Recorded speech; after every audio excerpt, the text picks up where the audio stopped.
kadib waxaa dhacday Leelo waxaa guursaday nin la yiraahdo Wardi kadib markii aabaheeda ku qasbay in ay guursato ninka taasina waxay geeri ku noqotay Qays oo markii uu maqlayba saxarihii iyo buurihii ay la wareegteen xaaladiisa caafimaadna noqotay mid ay ka dadaaleen dhaqaatiirtu Qays aabihii ayaa maalin ugu yimid isaga oo god ku jira oo ku dhex hurda waxa uuna ka dalbaday in uu u raaco guriga iyo meeshii walaalihii ay joogeen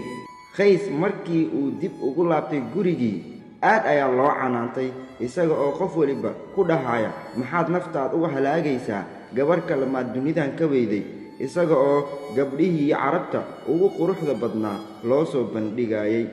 laakiin arrinka wuu ka indhasaabtay Qays oo waa halka ay iskaga eg yihiin isaga iyo cilmi boodhari Qays waxa uu go'aansaday in uu dib ugu laabto riyada Qays ma uusan quusan wali maxaa yeelay wali Layla dunida waa ay joogtaa dayaxa way la daawataa xidigahna way la tirisaa sidaas oo ay tahay Qays dhibaatada way ku siyaaday afarta jiho dabeelo ayaa ugu yimaado wax uuna isaga oo ka cabanaya Layla sida looga fogeeyay ayuu yiri dadkoo idil baa ii ka asturo ma adduunka oo dhan baa iga ka heelinayo indhihii isxiraan aragooda jeclaa ma arkay Layla ifka may joogaan ma ilaawi kareen labadaas ruux aad bay u adkaatay in ay kulmaan kaliya waxa wararka u kala qaadi jiray safarada u kala gooshaya Shaam iyo jasiiradda Carabta maalinba maalinta ka dambaysa Qays waxa uu ka sii baxay saaxada nolosha waxaana hareereeyay warwar walaac iyo walbahaar Laylana ma moogana saaxiibkeeda dhibaatada heysata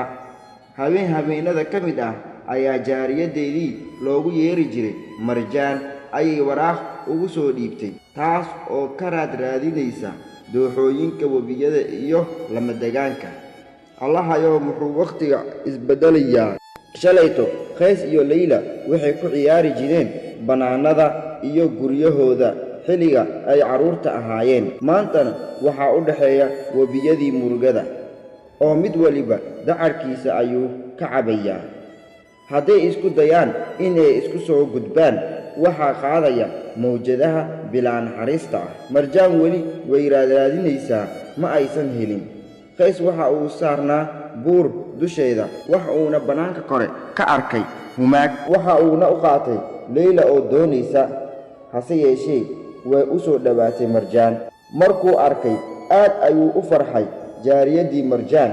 markaas ayuu ku yiri aaway xagee martay xaalkeeda sidee ayuu ahaa Layla markaas ayay waraaqadii u dhiibtay oo ku tiri Layla waxay ka baqaysaa in aad ku dhibaatootid jaceelkeeda waxa kale oo ay ku soo tiri hablaha dunida jooga maxaan kaaga dugannahay oo aad sidaan igu jecelaatay waraaqda Layla waxay ugu calaacalaysaa Qays iyada oo leh adiga ayaa xaq u leh inaad nolosha ila wadaagtid waxa aniga i guursaday nin aan naxariis lahayn oo indhaha igu guga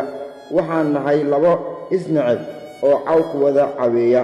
markaas ayuu Qays xanaaqay oo sida tan yiri adduunyada carowdee casar liiqa joogtee ciirada ku xidhatee la isugu caroodee lamaanaha iscaanshafe ciil loogu aarsaday irkuba dhawaanaha daruuraha ma curiyo bada caari mooye cayn kala balowaa